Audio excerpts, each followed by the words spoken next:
Em tempos sombrios onde a humanidade se encontra em uma guerra perdida, uma mensagem recebida em Marte traz uma nova esperança. Assim, o grande encouraçado espacial Yamato parte em sua jornada rumo a Skandar, uma viagem de 296 mil anos-luz que mudaria para sempre a história dos animes. Boas-vindas a mais um vídeo do Central Pandora, aqui é a Sora e hoje vamos relembrar o Uchu Senkan Yamato, anime que marcou a ficção científica e fez muito sucesso aqui no Brasil com o nome Patrulha Estelar. Portanto, se preparem porque agora vamos partir em uma jornada rumo a Skandar.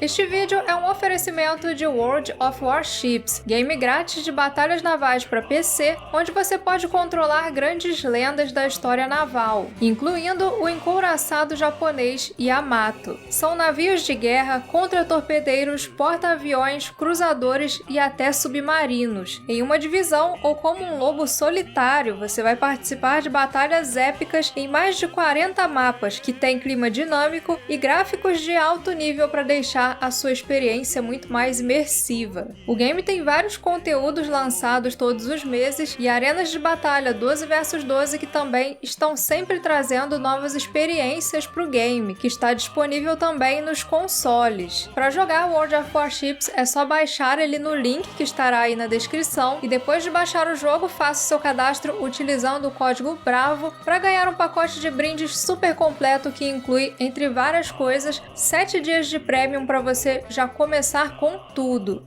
Um agradecimento ao World of Warships pelo patrocínio e agora vamos em nossa jornada junto com a Yamato. Quando o assunto é a ascensão da Space Opera, muito se fala sobre Star Wars, que com o seu sucesso abriu as portas para muitas outras produções desse subgênero. Mas anos antes do filme de George Lucas, em 1974, era lançado no Japão o Uchu Senkan Yamato, ou Encouraçado Espacial Yamato. Anime que seria muito influente não apenas na Space Opera, mas também na história das animações japonesas como um todo. As primeiras ideias para sua criação surgiram ainda em 73, quando o produtor Yoshinobu Nishizaki, inspirado por Os Filhos de Matusalém, do Robert Heinlein, e pelo romance Estigma da Terra, do seu colega de produção Aritsune Toyota, começou a trabalhar em um projeto de animação de ficção científica. Também inspirado pelos filmes de desastres como O Destino de Poseidon e Submersão do Japão, que tinham se tornado uma tendência na época, e pelo sentimento pessimista que afetava parte da população diante do processo de industrialização acelerada do país, inicialmente o plano de Nishizaki era fazer uma releitura de O Senhor das Moscas, do William Golding, uma história apocalíptica de ares sombrios que teria foco nas falhas dos seus personagens. A nave, já chamada de Yamato nessa versão, seria palco de muitos conflitos e traições entre os seus tripulantes, e a sua aparência nessa versão já seria de um navio, porém ele viajaria usando uma rocha oca como escudo de proteção. Mas eis que Eiichi Yamamoto, que estava liderando essa fase conceitual da série, teve que deixar a produção para trabalhar em um documentário, e quem entrou no seu lugar foi o artista Leiji Matsumoto, que assumiria o seu primeiro trabalho em uma animação. Já experiente com narrativas passadas em períodos de guerra, Matsumoto retrabalhou toda a trama e trouxe muitos dos elementos que tornaram esse anime algo tão único, como uma tripulação mais diversificada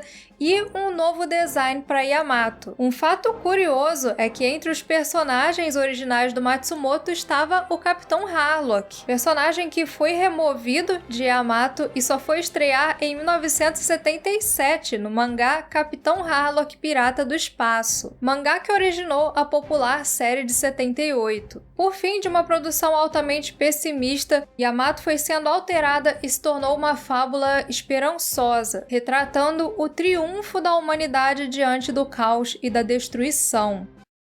A história de Yamato começa no ano 2199, com a humanidade em guerra contra uma raça alienígena conhecida como Gamilas. Enquanto seus ataques com meteoritos radioativos tornaram a superfície da Terra inabitável, obrigando os seres humanos a viverem em cidades subterrâneas, no espaço, as poucas frotas terrestres ainda lutavam contra os Gamilas em uma guerra praticamente perdida. Mesmo com cada vez menos forças, a humanidade continuava brigando pela sua sobrevivência, mas agora os ataques radioativos estavam começando também a afetar o núcleo do planeta e seria apenas uma questão de tempo até que os humanos fossem dizimados de uma vez por todas. Até que um dia uma mensagem chega em Marte trazendo consigo uma fagulha de esperança. A rainha Starsha do planeta Skandar tinha um dispositivo que poderia descontaminar o planeta, porém ela não podia trazer esse dispositivo até a Terra. Seria necessária uma viagem de 148.000 anos-luz para que o planeta fosse salvo. Felizmente, com a sua mensagem, ela inclui também instruções para a construção de um motor capaz de fazer viagens mais rápidas que a luz e de uma arma poderosa que permitiria enfrentar os Gamilas pelo caminho. Então, com a sua última chance em mãos,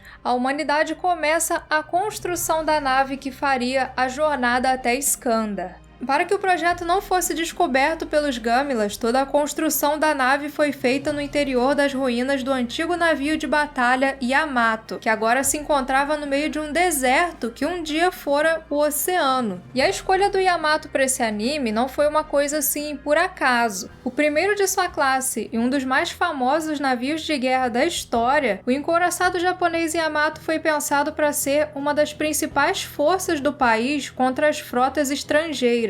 Um pináculo da tecnologia de navios de batalha. Extremamente robusto e fortemente equipado, Yamato se tornou um símbolo de esperança para os japoneses, uma manifestação física do espírito de luta da nação. Porém, seu fim foi bastante trágico. No ano 1945, nos momentos finais da Segunda Guerra Mundial, o Japão se viu próximo da derrota, com suas forças praticamente dizimadas e os Estados Unidos avançando para as suas ilhas. Foi então que no dia 6 de abril, Yamato partiu junto com um cruzador leve e 8 contratorpedeiros em uma operação que seria o seu último combate. Atacado por uma frota de mais de 200 aviões, o grande símbolo do poder naval japonês naufragou com seus mais de 3.000 tripulantes.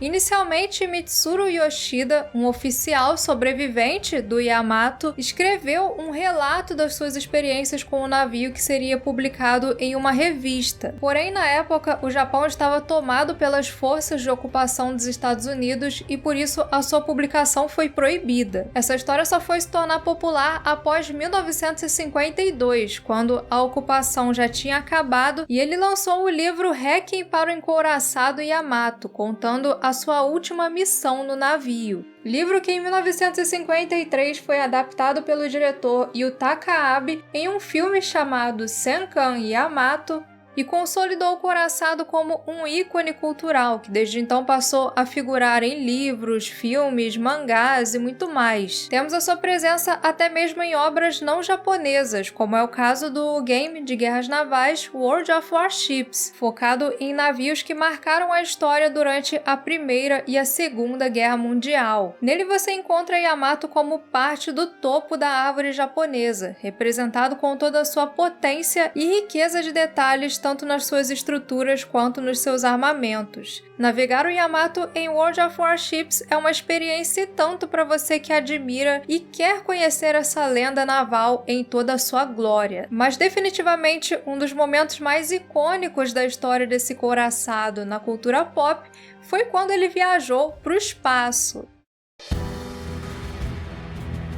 No anime, Yamato renasce como um novo símbolo de esperança, agora não apenas para o Japão, mas para a humanidade como um todo. Uma história que traz não apenas um resgate do orgulho japonês após as perdas sofridas na Segunda Guerra, mas também uma mensagem sobre sonhos e a resiliência dos seres humanos, que sempre continuam lutando mesmo diante das piores adversidades. Liderados pelo capitão Okita, os 114 tripulantes da Yamato partem em uma jornada que parece impossível, mas movidos pelo sonho de salvar o seu planeta e suas famílias, aquelas pessoas se unem para conquistar o impossível enquanto descobrem mais sobre si mesmos e o universo à sua volta. E tão importante quanto os humanos e alienígenas nessa história é a própria nave Yamato, que é praticamente um personagem por si só. Na verdade, é ela a grande protagonista dessa história. Entusiasta dos maquinários de guerra japoneses, Matsumoto baseou muito dos combates espaciais do anime nos combates de navios da Segunda Guerra Mundial, tanto em seus termos e estratégias quanto na sua estética. Nas cenas de disparo, por exemplo, onde tudo é feito de forma lenta e muito bem calculada, essa influência naval fica bastante evidente. E a nave titular do anime recebeu não apenas um visual inspirado no antigo encouraçado, mas também partes dele na sua estrutura que foram reformadas para propósitos de viagem espacial e armamentos bastante semelhantes. Em vários momentos, vemos a Yamato do anime preparando os seus canhões, em cenas que são quase reproduções dos movimentos do lendário navio de guerra. Uma relação que é reforçada em um breve momento do segundo episódio, onde parte da história do encouraçado é contada aos espectadores. E é através dessa jornada desse gigante espacial que acompanhamos uma história que também nos diz muito sobre a guerra, perdas e superação. Na parte humana da trama, temos como protagonista Susumu Kodai, um jovem órfão que entra para a Força de Defesa Terrestre para acompanhar os passos do seu irmão Mamoru. Após a morte de Mamoru em combate, Kodai é recrutado para Yamato, e a sua relação com o Capitão Okita é inicialmente complicada, com o jovem culpando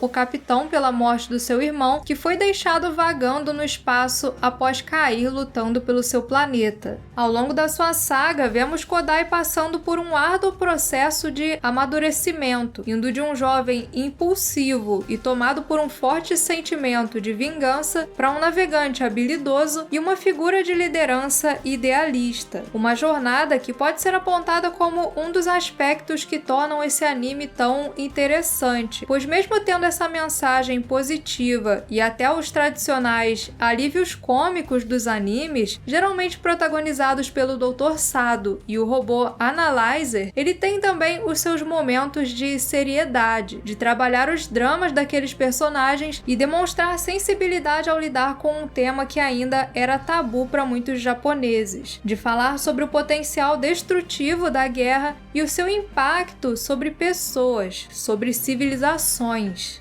Mesmo lutando com as melhores das intenções, os protagonistas às vezes se veem autores de atos condenáveis. Em um dos episódios, por exemplo, ao usar o canhão de ondas da Yamato pela primeira vez para destruir uma base dos Gamilas, eles explodem um continente inteiro. Um momento onde os personagens passam a ter a completa noção de que, além de um meio de transporte, Yamato era também uma arma e podia ser tão perigosa quanto as bombas que devastaram a Terra. E isso não é visto por eles como um sinal de vantagem, mas sim de cautela. Afinal, eles não estavam ali para ser como os seus inimigos. Essa questão fica ainda mais interessante quando pela primeira vez os tripulantes da Yamato veem um piloto Gamila e se questionam por que aqueles seres que se pareciam tanto com os humanos promoviam ataques tão terríveis contra os seus semelhantes. Essa complexidade apresentada ao longo da trama e os personagens com seus dilemas e imperfeições fizeram de Yamato uma obra extremamente impactante e influente, principalmente no Japão. Posteriormente, ela foi uma inspiração para outros animes de temas semelhantes e que se tornaram tão relevantes quanto, como Mobile Suit Gundam e Neon Genesis Evangelion.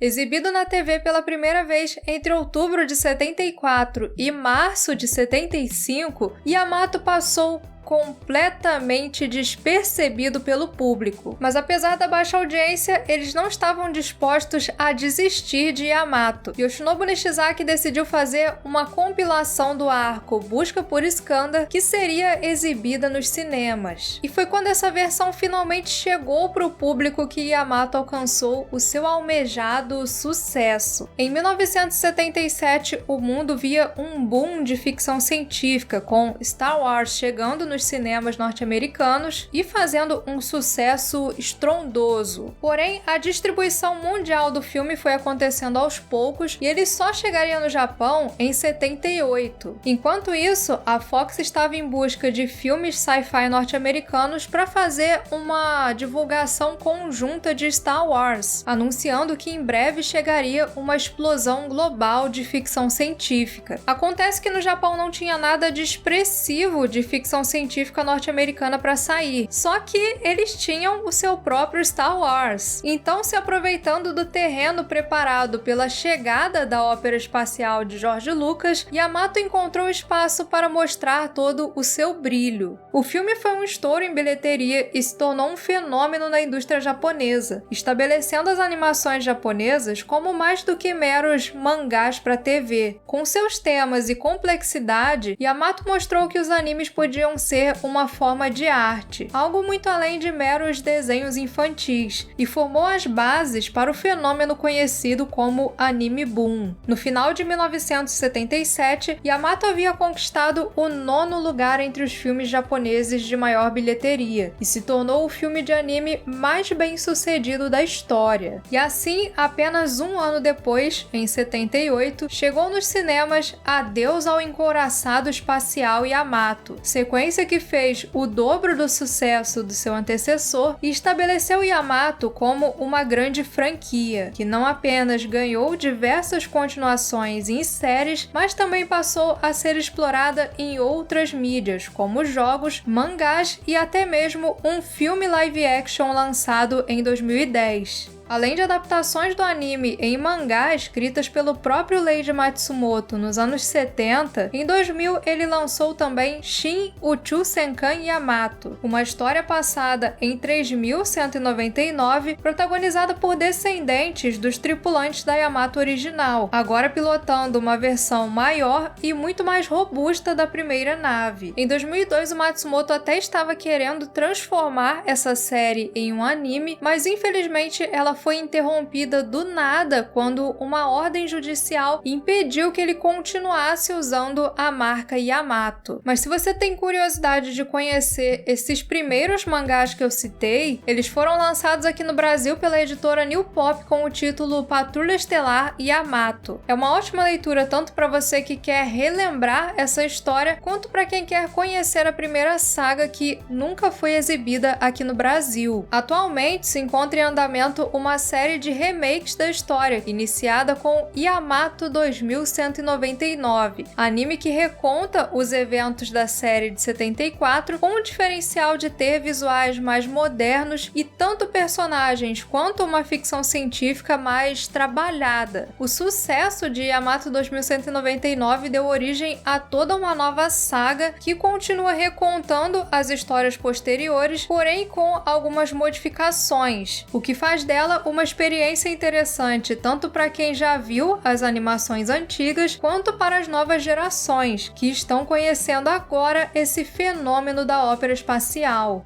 Com o sucesso do primeiro filme entre o público japonês, Nishizaki decidiu aproveitar a oportunidade e levar Yamato para o mundo. Então ele produziu uma versão em inglês do filme, que foi distribuída com o título Space Cruiser e exibida em diversos países como França, México, Reino Unido e Estados Unidos. E com isso não demorou para Yamato cair também no gosto do público internacional. Assim, os direitos das 2 primeiras temporadas, que eram as únicas que existiam naquele momento, foram adquiridas pela norte-americana Westchester Corporation, que viu em Yamato uma ótima série para crianças. Porque se dá para vender brinquedo... Engine 全開 Warp ヤマトの作戦指令室が今君のものに宇宙戦艦ヤマト作戦指令室。 Mas para isso, obviamente, foi necessário fazer algumas mudanças para que a animação se adequasse às exigências da TV da época. Além dos personagens ganharem nomes mais americanizados, foram cortadas as cenas violentas ou com piadas impróprias para crianças e também muito da parte que faz paralelos com a guerra. Apesar de também ter sido construída dentro do Yamato, nessa versão a nave foi renomeada para Argo, em uma referência ao navio navio de Jazão e os Argonautas. Mas mesmo com essas alterações, o anime se manteve como uma produção mais madura do que outras animações da época, com seu tom apocalíptico, tragédias pessoais e uma visão mais dramática da ameaça radioativa. A única coisa que mudou bastante mesmo foi o equilíbrio entre os personagens e a Yamato dentro da narrativa. Enquanto na versão japonesa a Yamato é tratada como um personagem primordial, na versão norte-americana, a tripulação, que até ganhou o nome de Força Estelar, é o principal foco. Aliás, inicialmente, a ideia era chamar o anime de Star Force, assim como a tripulação. Porém, esse título podia gerar atritos com George Lucas e o seu recém-lançado Star Wars, porque os nomes eram muito parecidos. Então, eles decidiram mudar o nome para Star Blazers. Parecido, mas não o suficiente para um processo. Por fim, além dessas alterações, a animação ganhou também uma nova abertura, essa com uma música cantada em inglês, que eu tenho certeza que marcou a infância de muita gente aí que acompanhou os animes na rede Manchete. Off to outer space, we're leaving Mother Earth to save the human race. Star Blazer. Trazido diretamente dos Estados Unidos, o anime chegou aqui no Brasil com o título Patrulha Estelar e foi exibido no programa Clube da Criança durante a primeira metade da década de 80. Mas como eu disse antes, o seu início nunca foi exibido aqui no Brasil. Inicialmente, a que chegou por aqui foi a segunda fase da série original, a chamada Cometa Império, essa com todas as modificações feitas pelos norte-americanos, incluindo os nomes da nave e dos personagens. Essa segunda fase foi reprisada diversas vezes, até que em 84 a Manchete trouxe direto do Japão a terceira fase, a Crise do Sol, antes mesmo da sua chegada nos Estados Unidos. Não se sabe por que Busca por Skandar nunca passou no Brasil. Até existe uma história de que ela foi exibida em algumas regiões do Rio de Janeiro em um caráter experimental, só que não existe nenhum registro disso. Não existe absolutamente nada que confirme essa exibição e, portanto, isso aí é considerado uma lenda urbana. Até porque não faria sentido eles terem a série toda dublada, toda no jeito para passar na televisão e só exibirem uma vez. Em algum momento apareceria, né? Nem que fossem umas fitas com essa primeira fase dublada, alguém que fez uma gravação em algum momento, mas enfim, repleta de momentos inesquecíveis que se tornam ainda mais incríveis graças à trilha sonora de Hiroshi Miyagawa, Patrulha Estelar ou o Chusenkan Yamato foi um divisor de águas e uma das mais importantes animações japonesas. Uma verdadeira lenda que marcou gerações e vive até hoje trazendo novas aventuras pelo cosmos. E se além de combates espaciais você também gosta de batalhas navais, não deixe de conferir o game World of Warships, que pode ser baixado pelo link aí na descrição. E ao fazer o seu cadastro, não se esqueça também de usar o cupom BRAVO para ganhar um pacote inicial repleto de brindes para já começar com tudo nos seus primeiros combates. Lute ao lado do Yamato e muitos outros navios lendários que fizeram parte das guerras do passado e chegue até o topo para alcançar os maiores gigantes das batalhas navais. Muito obrigada a todos vocês que assistiram e não se esqueçam de que unidos podemos conquistar o impossível.